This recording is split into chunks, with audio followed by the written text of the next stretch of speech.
पुनिया से निर्दलीय सांसद पप्पू यादव ने नीतीश कुमार को दी नसीहत। कहा अभी बहुत ठंडी है, इसीलिए आप यात्रा ना करें। साथ ही उन्होंने कहा कि बिहार लोक सेवा आयोग के अभ्यर्थियों को लेकर सरकार बिल्कुल चिंतित नहीं है। यहाँ नीतीश कुमार का राज नहीं बल्कि अफसरशाही है। वहीं उन्होंने बिना नाम लिए झारखंड के एक एमपी पर ब्लैकमेल करने का भी आरोप लगाया है। उन्होंने कहा कि वह गैम्बलर हैं, ब्लैकमेलर हैं और बड़े बड़े कैपिटल वाले लोगों को भी ब्लैकमेल करते हैं। भैया किसान उसान से कोई मतलब है, किसी को कोई लेना देना है? हाँ? अरे जहाँ मंदिर हो गया, भगवान हो गया, हिंदू मुसलमान हो गया, जात पात हो गया, सब हो गया। देश का जनता मरे हरे, किसान से क्या लेना देना? अभी CHFL का जो रिजल्ट है वो कंप्लीट घोटाला है। ये जो घटना घटा ये तो सब एजुकेशन माफिया का देन है। जितना कोचिंग और BPSC का सांठ गांठ है, ये दो सब का सांठ गांठ होता है। सब पैसे कमाने के इनकम स्टूडेंट को की बार के मतलब समझिए कि उसको कैरियर को समाप्त करने में अभी सबसे इम्पोर्टेंट है कि 80,000 स्टूडेंट साइबर के चलते जो फॉर्म फिलअप नहीं हुआ और डेट नहीं भर रहा, ये दोनों इम्पोर्टेंट है। वो पहला तो इम्पोर्टेंट था ही नहीं, क्योंकि वो मुद्दा नहीं था। उस मुद्दे में ये लोग बदमाशी कर रहा था। ये लोग सारे कोचिंग माफिया इस तरह की चीजें कर रहा है, ये तो बहुत गलत बात है। ये आप समझिए। तो ये भैया ये तो जुल्म है ना। आप क्या सोचिएगा, क्या पाइएगा? देखिए ये अफसर राज है। यहाँ नीतीश राज नहीं है, यहाँ अफसर राज है। नीतीश राज गया, अब अफसर कब्जा कर लिया और कुछ माफिया गुंडे और अफसर के साठ गांठ से बिहार चल रहा है। बिहार का कोई मतलब ही अब नहीं है। और किसान पर कोई आज से जुल्म है? भाई नीति और नियत दोनों खराब है इसकी। जब जनता आई, चुनाव आया, तो आप उठा करके देखिए। जब चुनाव आया तो आपने समझौता कर लिया किसान से और आपने कहा इतने दिनों के अंदर हम MSP लागू कर देंगे। और किसान में पंजाब और हरियाणा के अलावे तो किसी को मतलब है ना। यूपी का कुछ पोर्शन, बिहार और यूपी, बंगाल, ये सब तो जात पात हिंदू मुसलमान में उलझा हुआ है। यहाँ के किसान को नहीं चाहिए MSP। बिहार का किसान कभी लड़ा है? आप देखिए तो उठा करके। और कोई पार्टी बिहार के किसानों के हित में बात करता है तो सिर्फ पंजाब ही लड़ सकती है और हरियाणा, उसके बाद लड़ने की कुवत नहीं है। कांग्रेस के नेताओं से गठबंधन नहीं चल रहा है तो हम लीड करने के लिए तैयार हैं। भैया हमको तो समझ में नहीं आ रहा है। ममता दीदी बड़ी लीडर हैं और सब उनका सम्मान करती हैं। वो नेतृत्व कर ही रही है, उनकी बात सब मान ही रहा है। कांग्रेस भी ममता दीदी का सम्मान करती है और मानती है ममता दीदी को। हम लोग ममता दीदी को बिल्कुल अपनी बड़ी बहन की तरह, माँ की तरह देखते हैं। और राहुल जी बहुत रेस्पेक्ट करते हैं ममता दीदी का। ममता दीदी, अरे राहुल जी तो 3, 4, 5 सीट ही मांगे थे ना। अरे गठबंधन मिल के चलता है। ममता दीदी को दिल बड़ा और मन बड़ा थोड़ा कर लेना चाहिए। ममता दीदी तो है ही हम लोग की लीडर। महाराष्ट्र में इंडिया गठबंधन से किनारा कर लिया है सपा ने। भैया देखिए, ये हम प्रवक्ता तो है नहीं, लेकिन कुछ मुद्दे पर भिन्नता रहती है। सब एक हैं और अखिलेश जी बहुत सोबर पॉलिटिशियन है। वो कभी भी, अब क्षेत्रीय स्तर पर उनका कुछ मामला होगा, लेकिन नेशनल स्तर पर अखिलेश जी कांग्रेस के लीडर्स के साथ लगातार चल रहे हैं। कुछ मुद्दे पर अलग अलग होते हैं, लेकिन महागठबंधन मेरे ख्याल से, जितना मैं समझता हूँ, हम लोग सदन और सदन के बाहर बिल्कुल NDA का जो बिल्कुल हिटलरशाही है, उसकी जो संस्था को नहीं चलाना, LOP को गाली देना, LOP के बारे में बकवास करना। अब निशांत टाइप के वो ब्रोकर है, ब्रोकर गैम्बलर है। वो जो MP है वो पैसा सब कुकर्म करता है। वो ब्लैकमेलर है। वो बड़े बड़े कैपिटलिस्ट को भी ब्लैकमेलिंग करता है, नेता को भी। इसलिए कभी मंत्री नहीं बना ना। नीतीश कुमार महिला संवाद यात्रा पर निकले। अब ठंडा में अभी रुके नीतीश जी, अभी ठंडा के बाद निकले। अभी ठंडा में नीतीश जी का जी अब महिला की बात कर रहे कि उनकी समस्या का समाधान करेंगे। अच्छा हमको बताइए ना, ये 5 महीना जब चुनाव बचता है तो सब समाधान की बात करते हैं। अच्छा है सब मिलके महिला का समाधान करे। और जो बिहार का यूथ है, बेरोजगारी है, पलायन है, अन्य जो मुद्दे हैं उस पर सब छोड़ दे, सब मिलके महिलाओं का। मधुबनी स्टेडियम के आधुनिक तरीके से निर्माण कार्य को लेकर टेंडर की प्रक्रिया शुरू हो गई, जिसे लेकर मधुबनी विधायक समीर महासेठ ने बताया, मधुबनी स्टेडियम का निर्माण होने से युवा खिलाड़ियों को मैदान के अभाव में जो खेलने में कठिनाइयां होती थी अब नहीं होंगी। 1 साल के अंदर स्टेडियम बनकर तैयार हो जाएगा। आधुनिक तरीके से स्टेडियम का निर्माण लगभग 20 करोड़ की लागत से होगा। इसके अलावा मधुबनी विधायक ने सिंघानिया चौक से सूरी स्कूल तक सड़क निर्माण एवं 13 नंबर रेलवे गोमती पर ओवरब्रिज निर्माण की मांग सरकार से की, ताकि शहर में जाम की समस्या खत्म हो सके।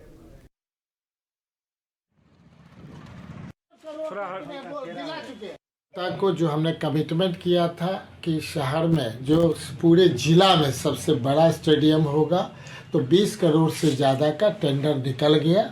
निश्चित तौर पे हमारा मधुबनी शहर का स्टेडियम बनेगा और जब टेंडर निकल गया है तो 1 महीना के अंदर टेंडर फाइनल भी होंगे।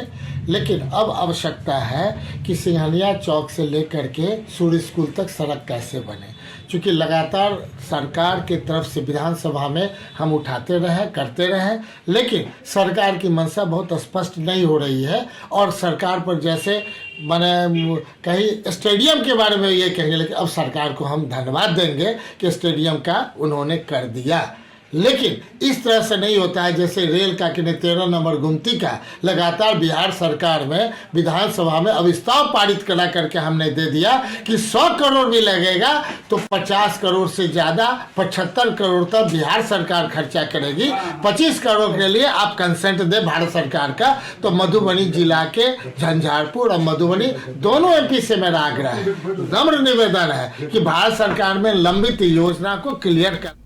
बिहार के पूर्व स्वास्थ्य मंत्री और लालू प्रसाद यादव के बड़े बेटे तेज प्रताप यादव हसनपुर छोड़ अब महुआ से चुनाव लड़ेंगे। इसको लेकर भाजपा के पूर्व मंत्री और विधायक आलोक रंजन ने तेज प्रताप यादव पर निशाना साधते हुए कहा कि तेज प्रताप यादव और तेजस्वी यादव जिस जगह से चुनाव लड़ेंगे उस जगह से हार जाएंगे। उन्होंने सवाल पूछते हुए कहा कि तेज प्रताप यादव को डर क्यों लग रहा है, उन्हें और हौसला बुलंद करना चाहिए था, लेकिन वहां छोड़कर भाग क्यों रहे हैं। चाहे तेज प्रताप यादव जी हो, चाहे तेजस्वी यादव जी हो, ये सब लोग अपने जगह से भागने का काम करेंगे। लेकिन हम तो कहते हैं कि अब बिहार के अलावा कहीं दूसरे जगह से उनको जाना चाहिए। वो समझ रहे हैं कि इस बार का जो चुनाव है,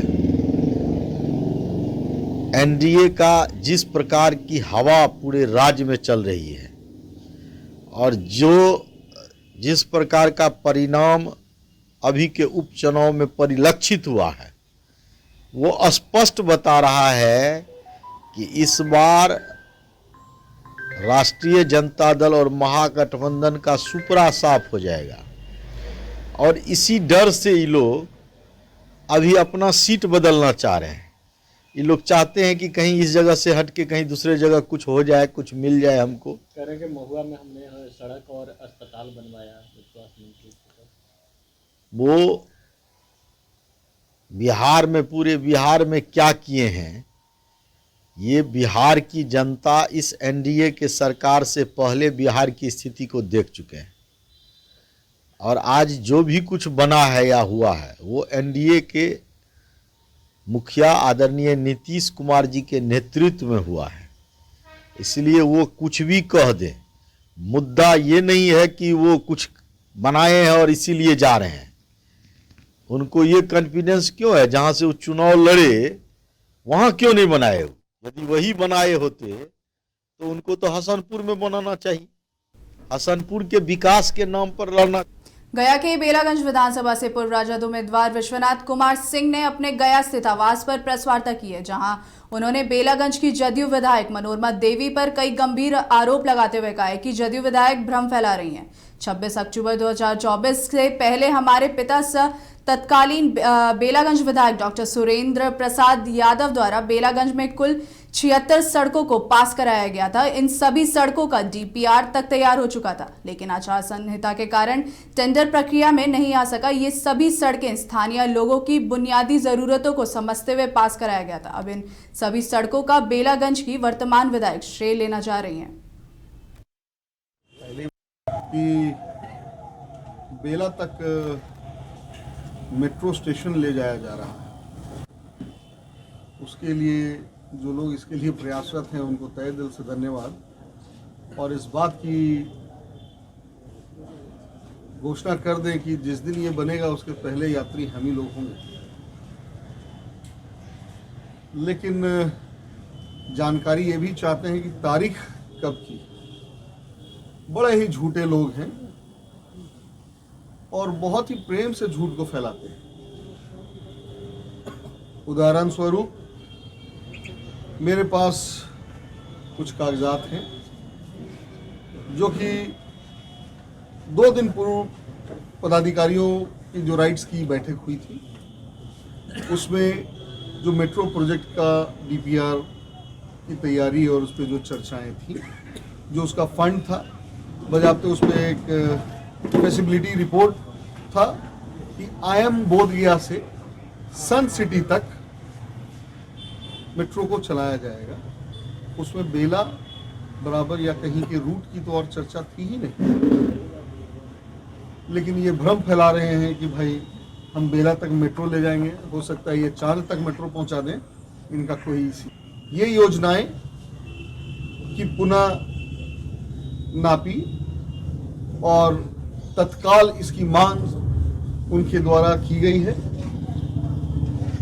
अगर की गई है तो ये उनकी जानकारी में हम दे दें कि कुल मिला के 76 ऐसे ही सड़क है जिसको हम लोग हमारे पिता के कार्यकाल में 15/1/2024 और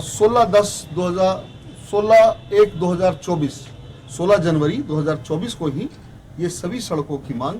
मिलिट्री इंटेलिजेंस लखनऊ की टीम के गुप्त सूचना के आधार पर बिहार पुलिस को बड़ी कामयाबी मिली है। नेपाली नागरिकों के नेटवर्किंग से लेकर फर्जी दस्तावेज बनाने के खेल का खुलासा किया गया। संचालक से लेकर संस्था में पढ़ाने वाले शिक्षकों, दर्जनों बच्चों का नेपाल के अलावा बिहार का भी आधार कार्ड, वोटर कार्ड और ड्राइविंग लाइसेंस पाया गया है। वहीं पुलिस द्वारा फर्जीवाड़ा देश की आंतरिक सुरक्षा सहित कई बिंदुओं पर जांच शुरू कर दी गई है।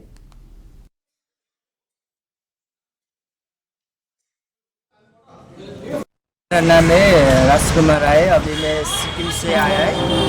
अभी यहाँ से मेरे को फेसबुक से मिला है कांटेक्ट से फेसबुक से आया था। इधर जो मेरा वो लेने के लिए वो नेपाल धरन का है, वो रॉबिन चापा का है। वो लोग फेसबुक से ऐसे अभी ये मॉडर्न फैशन कंपनी है, लेकिन यहाँ पर महीने में 25-30 हज़ार मिलेगा।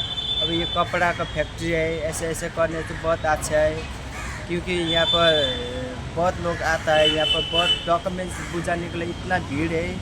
या फिर जल्दी आ जाओ, हम काम पे लगा देगा। इतना लोग लालच देखा दिया वो लोग, क्योंकि 7 दिन फिर मेरे को यहाँ पर रिसीव किया। मेरे को रिसीव करके मेरे को हॉस्टल लेके गया वो लोग। हॉस्टल जाने के बाद शाम को मेरे को क्या किया, तो पैसे मांगे वो लोग। कितना पैसा? पैसे मेरे को हॉस्टल चार्ज लाएगा तो 10,000 लिया है वो लोग। तो उसके बाद बोला है तो 10,000 लिया। उसके बाद फॉर्म भरा है। फॉर्म मेरे को फॉर्म भरने के लिए नहीं आया, तो उसी ने भर दिया मैम, क्योंकि उसी ने भर दिया। उसके बाद कल से हम लोग का 7 दिन ट्रेनिंग गए। 7 दिन ट्रेनिंग जाने के बाद फिर 20 में पैसे डालने के लिए बोला है। तो इतना मैं तो कमाने के लिए आया इधर। फिर मेरा कमाने के लिए आया। मेरा तो बैकग्राउंड इतना स्ट्रॉन्ग नहीं है, क्योंकि मैं तो गरीब आदमी है। गरीब से मैं बिलोंग करता हूँ ना, तो इसीलिए मेरा कुछ जॉब नहीं था गांव में। मैं खेती किसान का काम करता हूँ, तो इसीलिए लोग लालच देखा कर ना। अगली खबर मोतिहारी से है, जहां इन दिनों चोरी की घटनाएं बढ़ती चली जा रही है। मोतिहारी पुलिस ने पिछले दिनों 2 गैस एजेंसियों से हुए लूटकांड का सफल उद्भेदन करते हुए 2 अपराधियों को हथियार के साथ गिरफ्तार किया है। मामला केसरिया और पीपरा कोठी थाना से जुड़ा है। ये अपराधी फिर से इलाके में अन्य अपराधियों के साथ इकट्ठा होकर आगे भी किसी लूट का प्लान बना रहे थे। पुलिस को जैसे ही इसकी सूचना मिली, पुलिस ने तुरंत कार्रवाई कर 2 अपराधियों को धर दबोचा है। कोठी थाना क्षेत्र एवं केसरिया थाना क्षेत्र में हुए गैस गोदाम में लूट करने वाला अपराधकर्मी कुछ अपने अन्य साथियों के साथ राजपुर जिरात मंगल बाबा स्थान के पास इकट्ठा हुआ है तथा किसी बड़ी अपराध की योजना बना रहे हैं। पुलिस अधीक्षक महोदय पूर्वी चंपारण मोतिहारी के निर्देशानुसार एक त्वरित कार्रवाई करने हेतु एक विशेष टीम के गठन करने का निर्देश दिया गया। गठित टीम द्वारा त्वरित कार्रवाई करते हुए राजपुर जिरात मंगल बाबा स्थान पर छापेमारी कर 2 अपराध कर्मी को गिरफ्तार किया। शेष अपराध कर्मी भागने में सफल रहे। पकड़ाए अभियुक्तों का नाम राहुल कुमार उम्र 22 वर्ष, पिता शिवशंकर सानी साकी भटाहा, और मंजीत कुमार उम्र 19 वर्ष, पिता राजेश सानी साकी भटाहा। बरामद सामानों की सूची है: देसी कट्टा 1, जिंदा कारतूस 3, मोबाइल 2, लोहे की चाकू 1, और केसरिया थाना क्षेत्र के गैस गोदाम के मैनेजर संजीव कुमार के आधार कार्ड और केसरिया थाना क्षेत्र गैस गोदाम में लूट किए गए राशि 2500 रुपये। पिपरा कोठी थाना क्षेत्र एवं केसरिया थाना क्षेत्र में हुए गैस गोदाम में लूट करने वाला अपराधकर्मी कुछ अपने अन्य साथियों के साथ राजपुर जिरात मंगल बाबा स्थान के पास इकट्ठा हुआ अपराध की योजना बना रहे हैं। पुलिस अधीक्षक महोदय पूर्वी चंपारण मोतिहारी के निर्देशानुसार एक त्वरित कार्रवाई करने हेतु एक विशेष टीम के गठन करने का निर्देश दिया गया। गठित टीम द्वारा त्वरित कार्रवाई करते हुए 5 राज्य, 61 शहर, 150 प्रोजेक्ट और एक वास्तु विहार। नई सोच, नया घर। बनाए रखिए अपना प्यार, सेवा में है वास्तु विहार।